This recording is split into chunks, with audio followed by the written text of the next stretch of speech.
Oh, hey, yes, still alive, still going. And I got a really, hopefully quick video, really sort of off the cuff kind of thing about this boy. This is a Pixel 4a that I actually managed to get a day before release somehow. They sent it out early, which I'm not complaining about. I'll get it out.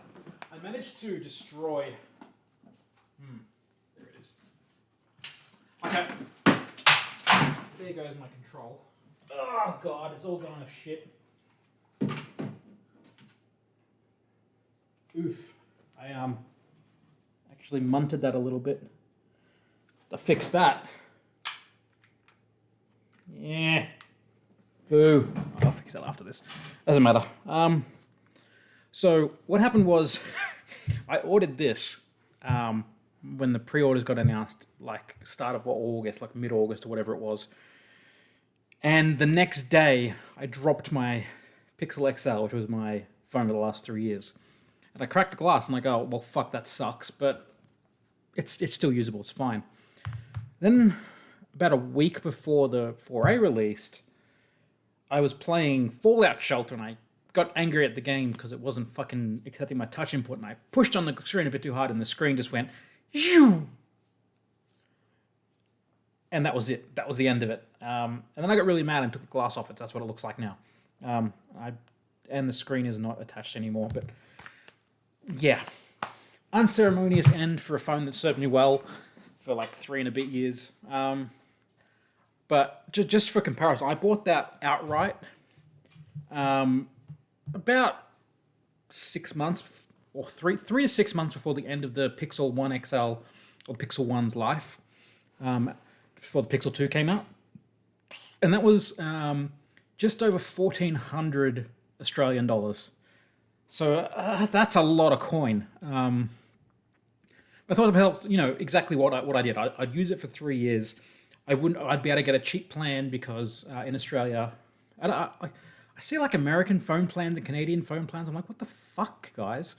But in Australia, you can get phones for free with your plan. But that would have been about $110 plan for 2 years. And it wouldn't have been that great of data and all that kind of stuff.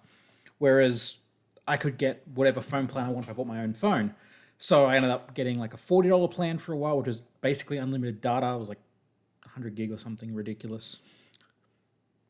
That's what I'm on now, like 20 gig.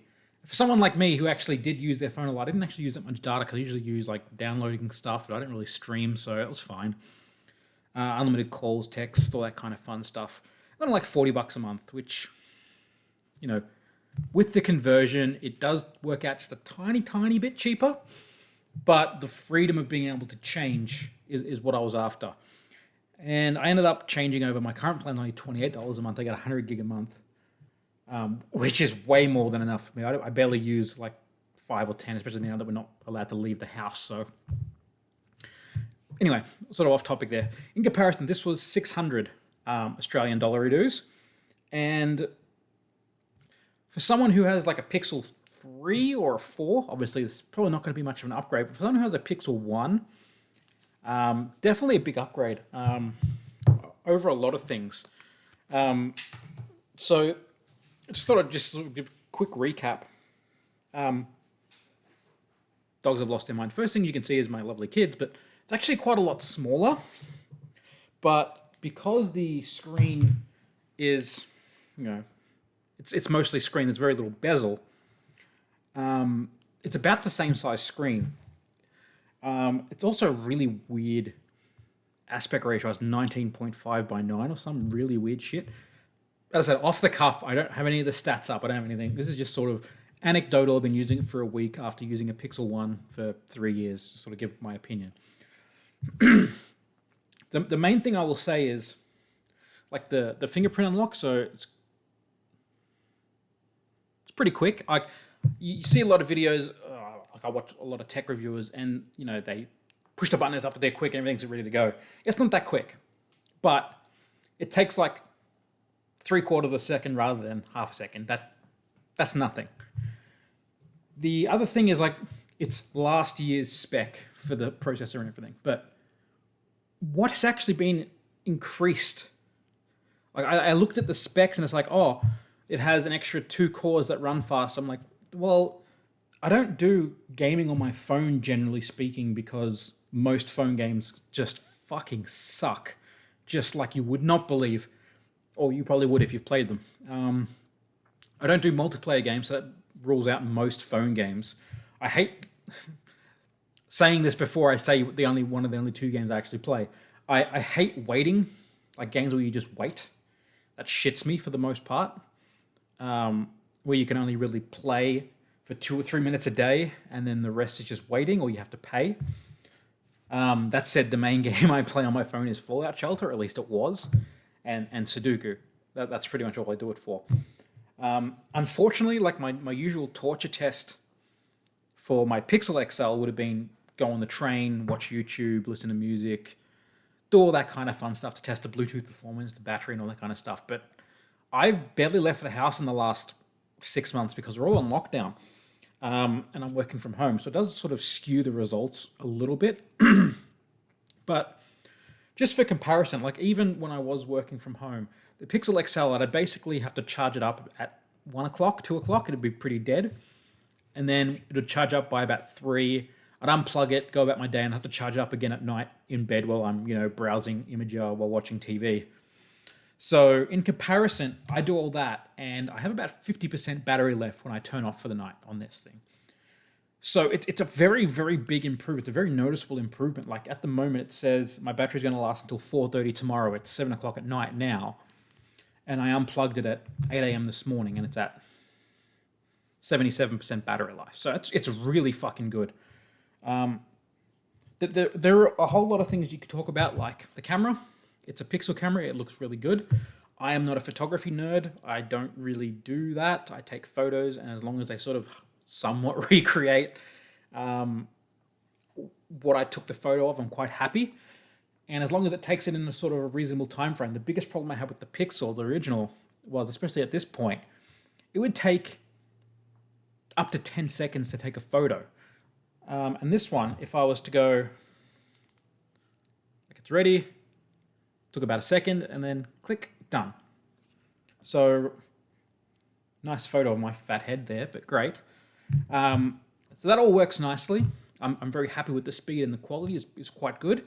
Obviously, the more you pay for a phone or a dedicated camera, it's going to be better. But for someone who doesn't really care about the little bits, it looks good. Audio sounds fine. I've only ever used it driving my things, which don't work too well because they're pretty high impedance, my HD6XXs. But in my car, it goes up pretty loud, so I can't complain too much. I haven't actually tried wherever these guys are, my Momentum 3s on it yet because I haven't left the house. So like these things haven't really been used in 6 months because these are much more comfortable for sitting at my desk to use, and I've got my Focusrite Scarlett Solo 2, whatever the fuck it's called, plugged in with my headphones. Scarlett Solo USB. So I just use that. The Bluetooth on my laptop is very unreliable for some reason. It's the one part of the laptop I actually fucking hate. So I don't bother with that. So I just use that. That's fine. The battery life, I said, very, very good. I can't complain too much about that. There are a couple little quirks. I will say the fingerprint scanner works a lot better than on the XL as well. So the other good things, like it's a pretty big bump for me, at least, because I'm using a 3-year-old phone. When I sort of look at upgrades for this kind of stuff, especially like the computer behind me there, it's a 3770K. So it's like an 8 or 9-year-old computer processor.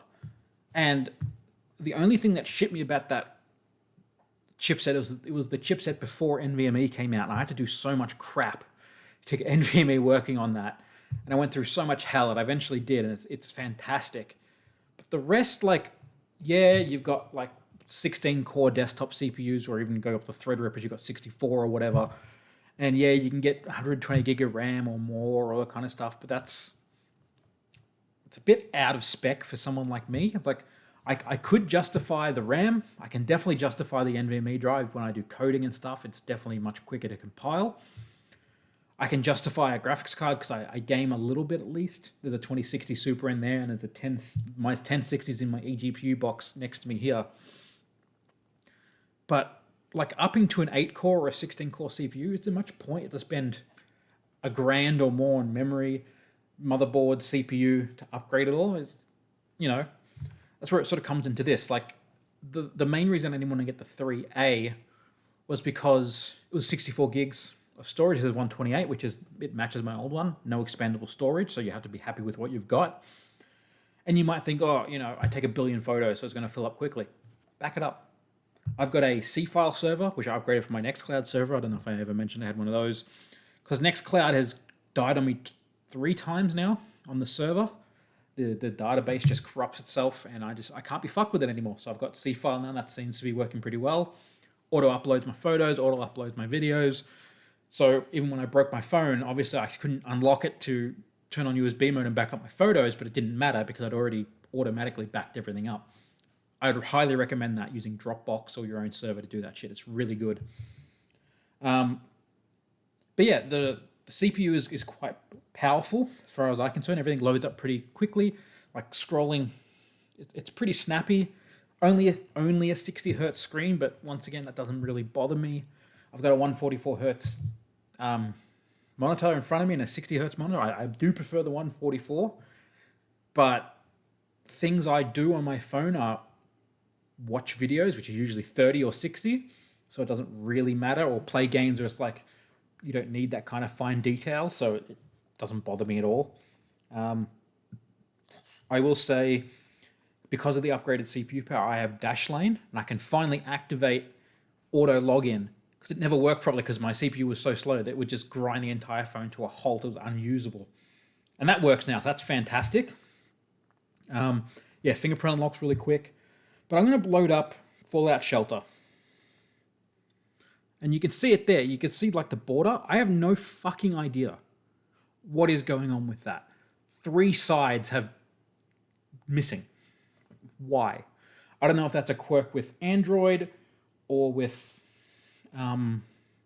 Fallout Shelter, which being a Bethesda game, I'm going to guess it is. But I don't understand what's going on there. The scaling is a bit weird. I assume it's because of the punch hole camera, which I thought I would really notice and really hate, because I haven't been watching, oh god, computer spiked there, because I haven't been watching any YouTube on my phone. I haven't really had to have that torture test, but if I open up an app like Imager, and I've got it on airplane mode so none of my friends message me while I'm doing this, you'll see it's sort of, the punch hole is in the top menu bar. So it's not really that big of a deal for most apps. You don't notice it, the clock's next to it. And when I'm in my desktop, my wallpaper has black at the top, so I very rarely notice it's actually there, which I'm surprised by. I'm very surprised that I don't hate it as much as I thought I would. As for everything else, like Google Assistant works really well.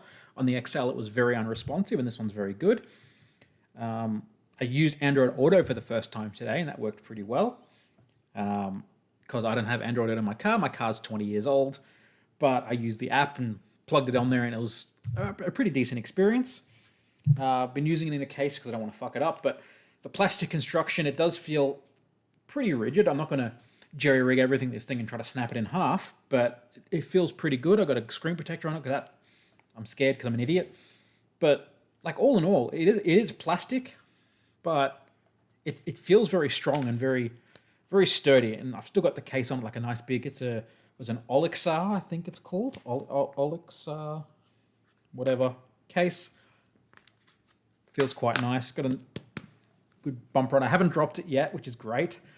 The only thing I hate about this case is the headphone jack cutout isn't big enough for the cord in my car, so I'm going to have to cut that out a little bit more, or get a smaller cord for my car, but that seems like a lot of effort, to be honest. Oh, excuse me.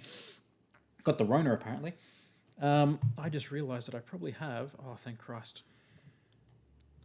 I thought I had the webcam audio on as well. That's it. That's pretty much the end of the video. Would I recommend this phone? If you have an older phone or an iPhone and you want to go to Android, or if you want something that's budget but really good, yeah, definitely. There are probably better phones on the market, like the OnePlus Nord, I think, is recommended at the same price point. But this is great. I like pixel features. I like some of the extra pixel stuff they give you. Yeah, very happy. I'm glad that it was only a week I had to go without to start to use this Huawei thing, which took about 35 seconds to load the keyboard, and I'm not actually kidding. It took like half a minute. That's it. If you've enjoyed it, if you want to hear more, let me know. This is sort of an off-the-cuff thing. I don't expect anyone to actually give a shit. But thank you for watching, if you got this far, and I'll see you next time.